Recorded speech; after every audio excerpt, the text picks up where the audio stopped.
So why is Trump banned and the Taliban not banned on social media on this bonus episode of Indie Thinker? Before we jump into this crucial topic today, I want to make sure that you know that we are sponsored by Element Funding and the Kevin Blair team. You can check them out at kevinblairteam.com. And you need to check them out because right now the housing market is starting to return to a sense of normalcy. There's starting to be more homes on the market. People have already gone to school and therefore they've got the home if they're going to buy a home. And this is a great time for you to get into a home before Christmas. So make sure you check them out, kevinblairteam.com today for all of your real estate mortgage needs.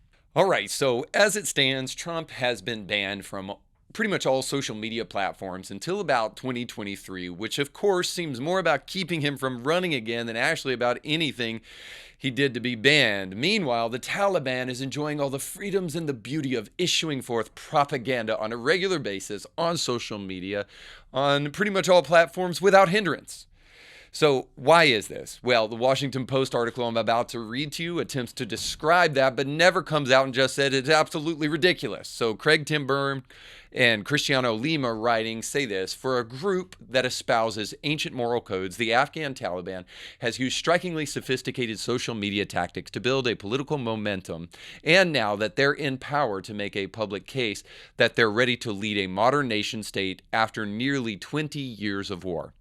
In accounts swelling across Facebook, Twitter, and Instagram, and in group chats on apps such as WhatsApp and Telegram, the messaging from the Taliban supporters typically challenges the West's dominant image of the group as intolerant, vicious, and bent on revenge, while staying within the evolving boundaries of taste and content that tech companies use to police user behavior.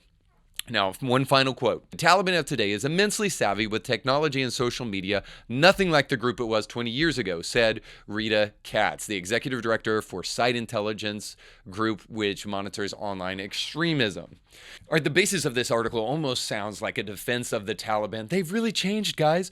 Only toward the end do they finally quote somebody that finally says, don't believe the PR tactics. And they've actually got a PR firm working for them, the Taliban.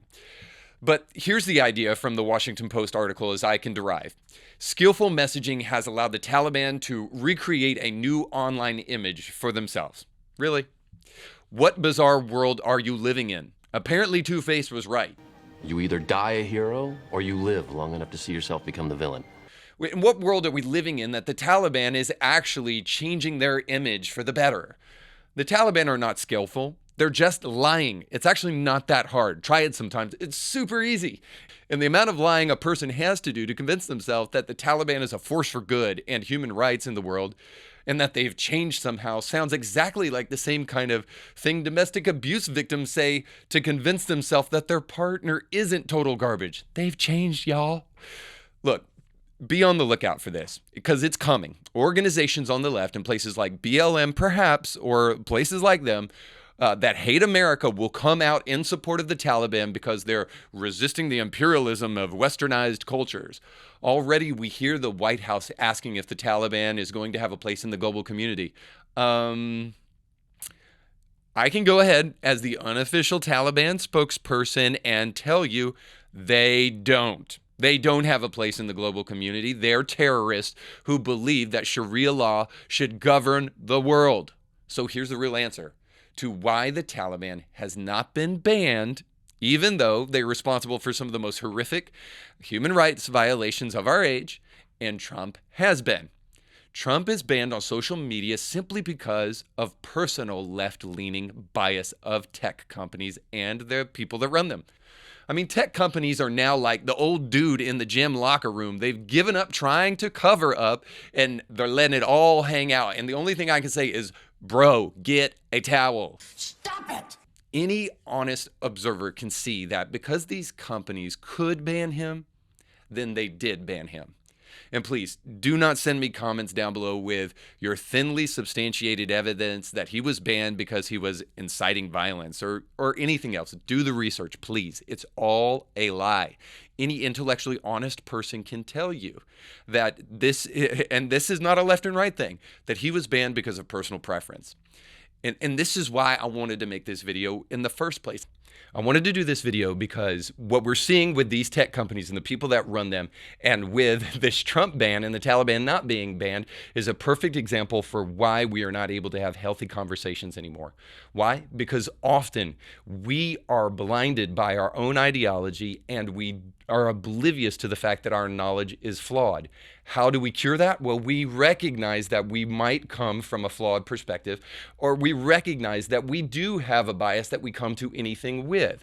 Now, it doesn't mean that you're wrong, but you just have to acknowledge that bias. And in so doing, you find that you can step outside of the bias to the best of your ability, or that you can acknowledge the bias so that you don't let that thing unduly weigh upon the subject matter that you're discussing.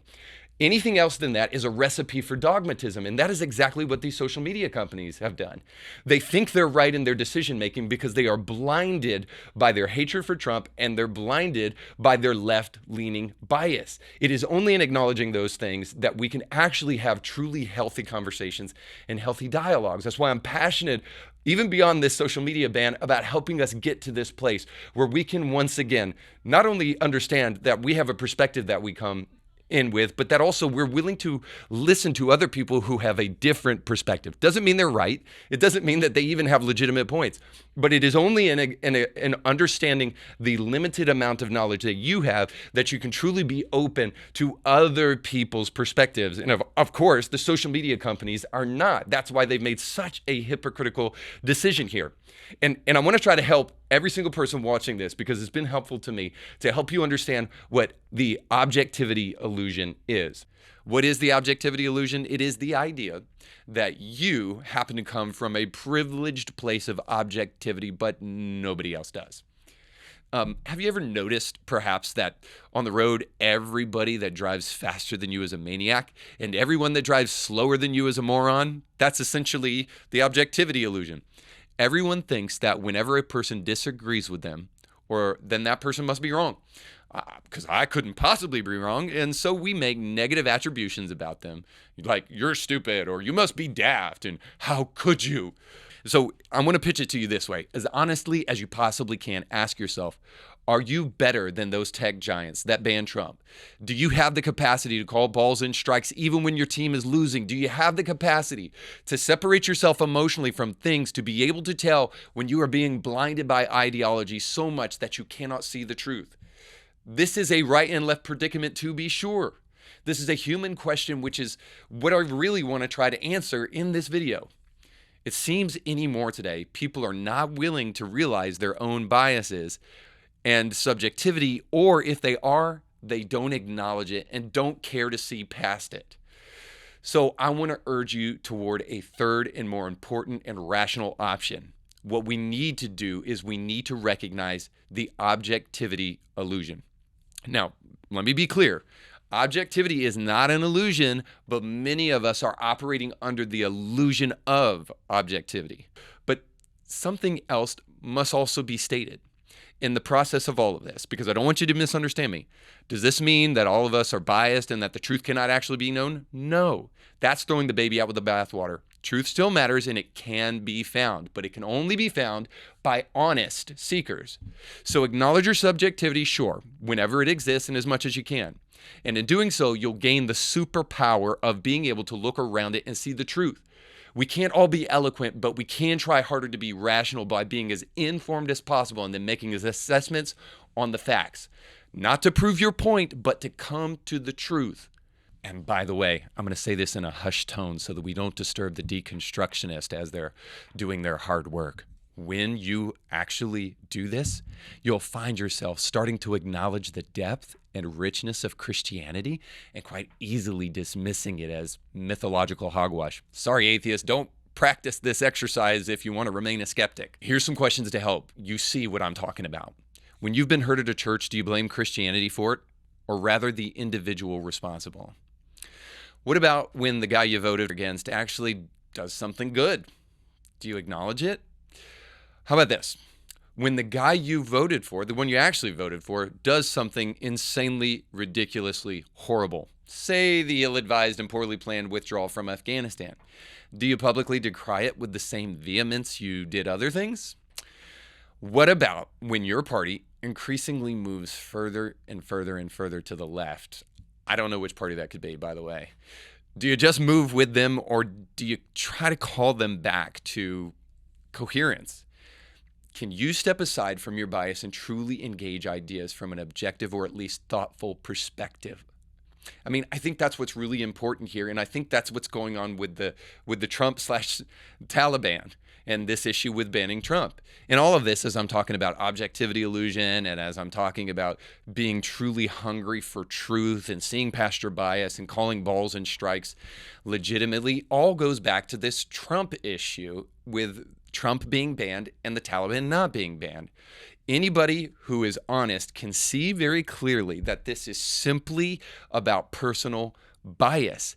And I hope as a society, I mean, these tech companies, whatever, they can do it, I guess.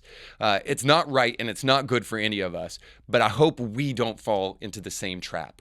Well, we justify doing whatever we want to do because of our personal bias. This all goes back to a societal notion that now seems baked into the cake. Reality is socially constructed. It's merely an illusion, and this is just another part of the simulation. And we do not have access to the truth, only my truth or your truth.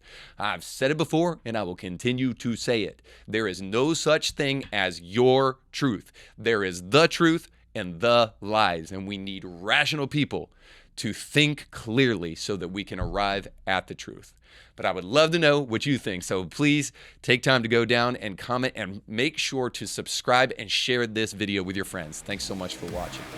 You can catch brand new episodes of Indie Thinker with Reed Huberman every Monday, and weekly bonus episodes to keep you thinking throughout the week. But you have to subscribe and click the bell to be notified when new episodes drop. If you enjoy this content, make sure to like this video and share it with friends.